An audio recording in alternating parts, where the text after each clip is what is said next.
So today we have a very interesting topic. People always ask, where should a boxer aim their punches? How should a boxer throw their punches? The vulnerable spots on the human body. There are 4 points on the torso that are essential for a boxer.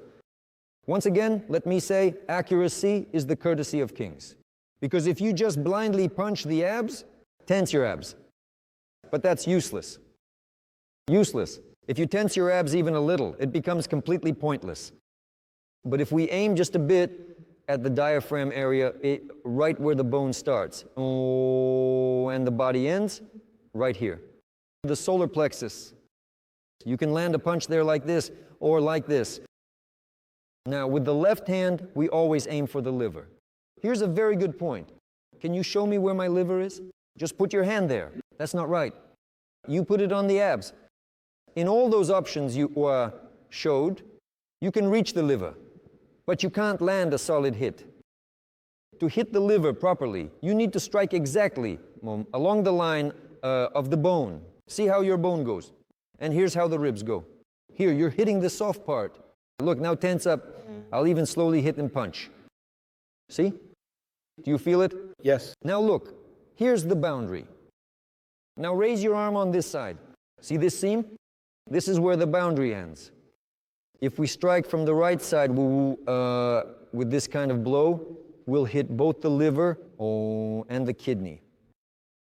If, for example, we strike on the right in the area of the spleen and just slightly direct the blow from below upward, we can even reach the heart. So if you strike from below, both the spleen will be affected and the blow can reach the heart. So there is also one of the most dangerous blows to the heart area. It's when, Dima, lift your visor, you stick your elbow out strongly and strike right here under the chest, right under the chest. If I show you, it's right here, but directly under the heart. You can also strike the heart like this. If you bring your arms together, calmly like this. Here it is, to the heart, just a little. Here to the heart, here to the heart. This can be a fatal blow. If you get hit in the solar plexus, you'll have such a spasm that your body will just seize up like this. You definitely won't be able to breathe, and most likely, because of the pain shock, you'll just involuntarily drop to your knees. A blow to the liver. A blow to the liver knocks you out. It hurts a lot, really, really badly. The thing is, the liver itself doesn't have nerve endings, but it presses against other organs, the stomach, the intestines, and so on. And so on. So it's extremely painful. Well, actually, a blow to the kidney is forbidden in boxing. Now, a blow below the belt. They say, a hit to the groin. Well, I've been hit in the balls plenty of times. Yeah, it's unpleasant, it's really painful, but it doesn't knock you out like, and that's it, you're done. They'll give you 5 minutes and you'll recover easily. But if you get hit below the belt, literally just below your navel, right here. If you get hit here, I'll show you. Right here. There too, there are muscles, there are good muscles there as well. God willing, you have really strong abs because they'll absorb the impact very well. If you're not ready for this kind of hit, let me explain. The pelvic bones are right here. Our pelvic bones are fused together. Well, they're connected by cartilage. So from a strong blow, this cartilage can rupture, and the person completely loses the ability to move. For the first 3 days, the person just lies there. They can't get up at all. It's not just excruciating pain. Even if you move your hand, you feel it everywhere. That's the human nervous system. That's why blows below the belt are forbidden in boxing. We've covered the torso. In boxing, you'll get hit everywhere. They'll hit your arms. They'll hit your muscles. Especially when a person is scared, or as they say, experiencing that first adrenaline rush. They'll do whatever they can. They'll just swing at you blindly. Punches will be flying everywhere. At your arm, at your neck, and so on and so on. Now let's talk about the head. If you hit the chin, do you know where to strike? Yes. Well, just show me. Look, right, you'll only be able to hit me here if I can't see it coming.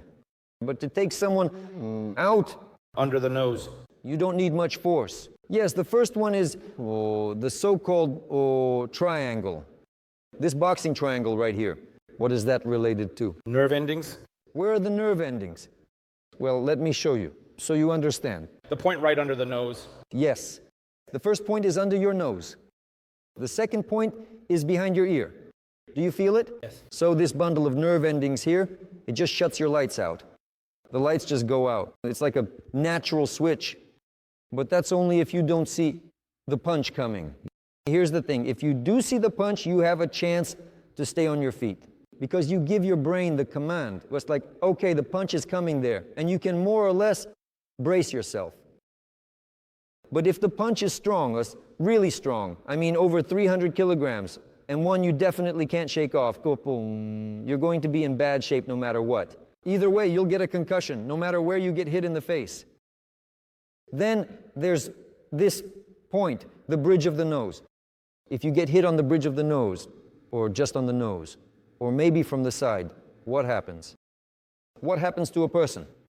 A fracture. Well, yes, a fracture, sure. But what happens to the person? First, they go blind. So if you get hit in the nose, you can't see anything, so temporarily you'll go blind.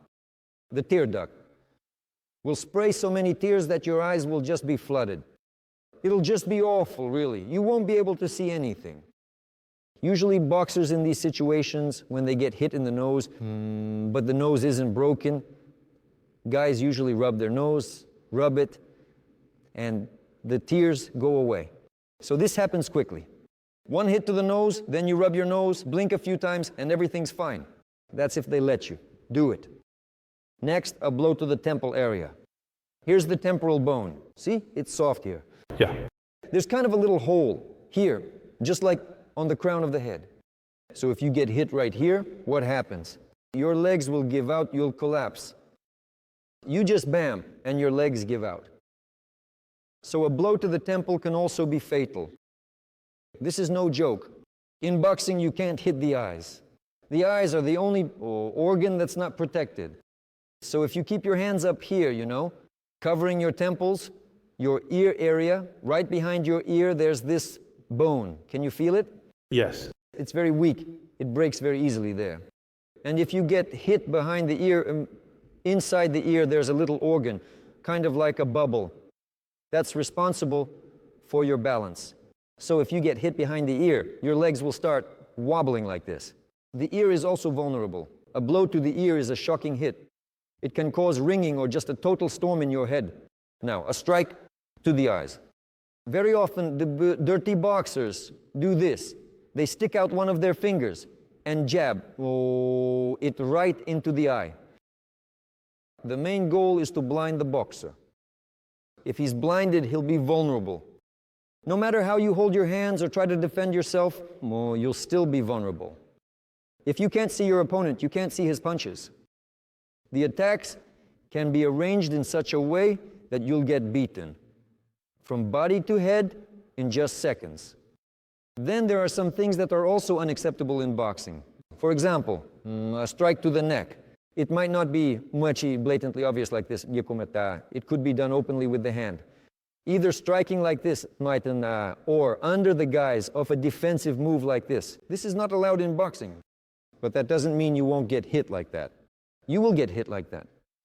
Deliberately, accidentally, maybe as part of a strategy, and so on and so forth. Very often I've encountered this, including in my own experience. Someone defends themselves, puts out their elbow, and hits the throat. So why is this done? It's all effective. This is dirty boxing. Another common asaba dirty boxing move is a blow to the back of the head. And in some cases, it happens like this. They deliberately miss. And on the return motion, they strike the base of the skull. The spine is there, all our nerves. The central nerves run through there. It only takes a little hit there, bam, and that's it. You're already disoriented. In other words, you're no longer at your best. Who's to blame if you get hit like that? The one who hits is the one who's to blame. Really? Well, of course, if you look at it in court. But honestly, that won't make things any easier for you. That's why from the very beginning of a boxer's training, and this is a must, boxers are first taught about dirty boxing, where you can't hit and where you can. So we've identified 4 vulnerable points, but in reality there aren't just 4, there are many more. For example, how do you protect your solar plexus? Well, one way. How do you protect, well, those vulnerable spots? A boxer simply tightens his abs. He stands like this, just like that. Why is he hunched over? Because his muscles are already protecting those areas. And sometimes you get hit there really hard with full force. But even then, just a little bit. If only the edge of the glove lands on the rib, you'll never reach the organ. You might break a rib, but you won't get through to the organ. Or on the contrary, when you start working on the head, the boxer stretches out, tenses up. There, just a little, even a mere touch is enough. One touch, a sharp burning pain, and the person is on the floor. The liver area, the area, roughly speaking, of the spleen, the solar plexus, the heart, these are the main targets. But you'll be hit everywhere. And especially, as often happens with beginners, there are a lot of unexpected punches. For example, one of the methods is also dirty boxing. So as the opponent approaches, he raises his elbow, just lifts it up. And with this, lower your arms for now so it's visible. So with this point, the elbow, the bone, he meets his opponent. It seems like a harmless move. And from the outside, it looks like, well, he just got scared and raised his elbow. Or, for example, how they also very often make dangerous head movements. Many boxers do this on purpose. Evander Holyfield, for instance, he just drove Mike Tyson crazy with nothing but his head movement. He would just dangerously lift his head and keep it right here, like this or like that. He'd graze him once, graze him twice. Tyson just lost his temper. The second point about dirty boxing. Very often punches slip, and sometimes they hit with an open glove. With this bone right here. It's very painful, like being hit with a sledgehammer. So if you get hit like this, because of the impact area, you're guaranteed to get a concussion. It's not allowed to hit with an open glove in boxing. It's also not allowed to slap. You could injure yourself that way, but and you could also injure your opponent. Where should you hit? You should hit it where the boxer doesn't expect it. That's why, in boxing, for example, out of 3 punches, 2 are set-up shots. And the third one lands right on target.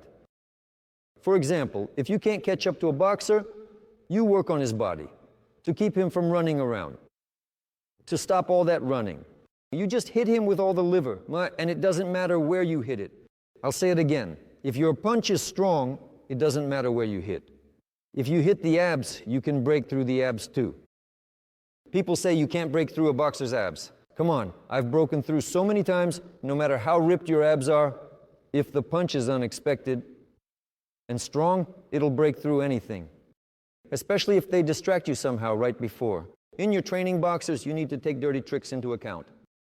If, for example, you're protecting your head, you're guarding your head, and then you get hit right here with a shot like this, who's to blame? It's his fault for letting it happen. You have to protect yourself everywhere. Here, here, here, and in any way possible. The boxing rules state that a boxer can defend themselves however they want. Well, obviously you can't stand like this. You can't turn away. Why? Because if you lose your vision, you'll get eaten alive. Very often in boxing, well, there's an attack on your vision. In what sense? Here, stand up. You throw out your left hand and hold it right here. This in boxing, according to the rules, is not allowed. You can't hold your hand like this to block someone's vision. Do you see anything, Dimka? No. See? So if you suddenly see a hand held out in front of you like this, what should you do? Get out of the way. That's right, you need to get out of the way. See, stretch out your hand. Oh, you can push it aside and strike. There are lots of techniques. You need to be familiar with both dirty boxing and fair boxing, with any kind of boxing, really. The rules can sort of gloss over the main issues of injury. Because with the speed of a punch, it can happen so fast, you don't even notice. And how many times has it happened? The referee gets distracted for a moment, bam, and that's it. And the person was taken away on a stretcher. It turns out the punch was thrown incorrectly, hit the neck, and broke all the cervical vertebrae. That happened to me once. I also missed, hit the neck. The caller, he was taken to the hospital, broke 2 vertebrae. It happens. That's why, guys, from the very beginning, to learn how to strike the organs accurately, you need to know exactly where they are located. So boxers, study anatomy. You all need to know the pain points on the human body. There are about 40 of them, not counting the back. Very often people strike the arm, hit the biceps, hit the triceps. Moreover, you can strike, for example, the biceps. You can hit with a bone, and they will knock you down this way or that. And they'll knock you down like this too. They might even knock you down with a fist. They'll smash the muscle, your arm will go limp, that's it. Then there are very tricky, sneaky strikes aimed at the collarbone. Meant to break it, you don't even need much force for that. That bone breaks very easily. Then there are strikes to the head of the shoulder. The shoulder gets dislocated in 5 seconds. It's just held together by muscles. There's no hinge joint. It simply attaches to the shoulder with muscles. And if you defend yourself incorrectly with your shoulder, they'll just hit you right in the head of the shoulder, and your shoulder will fly off like an unnecessary part of your body. The same goes for this side. You can injure, well, the humerus itself. And the shoulder too, just one ligament, snap, and that's it. Everything tears. That's why, in reality, there are a lot of vulnerable spots, besides the main ones like the liver, spleen, heart, solar plexus, chin, temple. And then this ear bone, or the area around the ear, as people like to say. And all these vulnerable areas, you are obligated to protect them. A boxer, first and foremost, is like a hunter, zakas. He needs to hit his target, to strike. Everyone has a goal, both boxers have a specific goal, to strike their opponent. So, what is a fight? My coach taught me a fight is simply a clash of opinions. One believes he's strong, the other believes he's strong. Who wins? The one whose opinion was simply closest to reality. The one who, well, was literally more accurate in his calculations. He feinted here, struck there, and not just struck, but actually landed the blow. That's the art of boxing. And now, what we've inherited from Soviet boxing is this high level. I'm telling you, without any pathos or anything, that's true nobility. For example, as far as I remember, I went through this myself. A cut. I got hit, I had a cut, and it was a pretty decent one. The boxer I was fighting saw that I had a cut, and he didn't hit that spot anymore, so as not to injure me further. It's just a sport, it's not murder. But now if someone gets a cut, they go for it 5 more times. That's what set Soviet boxers apart. They were all kinds. Some bad, some good. But for the most part, the school instilled exactly these high standards. Well, you're stronger, you can see that you've already hit him, you've knocked him down, but don't finish him off. Why? For example, in professional boxing, such concepts don't exist at all. No one is going to show you mercy. It's action. That's how you make a living. And that's why there. The art of striking, distracting you, and hitting you in places where you're not supposed to, it's easy. Professional boxing is more ruthless. And so the boys who were amateurs here, later on in the early 90s, went to America, already used to these kinds of high, noble standards over there. Well, basically, he's already tired here, so I won't push him any further. So many people have suffered. It's just a hurricane. From the very beginning, the American school, it doesn't tolerate any compromises at all. It's a very brutal, tough kind of boxing. You just have to look at how they train their professionals. There isn't a single standard for compassion there. Not a single standard for nobility. And this is, well, it's a whole century-old school that has generated its own business. That's all there is to it. And now we're starting, I don't know, this imitation, this harshness and cruelty. Well, that's absolutely, that's bad. I mean, boxing as such could just, well, exhaust itself. It's great when you're strong and smart, and when you know what you can and can't do. I'll answer your question. Why? Couldn't you land a hit? Here, put your hand on my solar plexus. Look, it's a very simple thing. Now, press. Well, that's a miss. Press. Missed again. Now put it on the liver. There. Do you feel it? That's where you need to aim. Yes, I extended it because if I squeeze, you won't be able to tell it from the rib. But you have to be so precise, that if you put it like this, you won't break through the liver. You just won't. It will hurt, but you won't kill me. Yeah, maybe I'll even slump a bit, like, but it won't be fatal. Put it on the liver correctly again.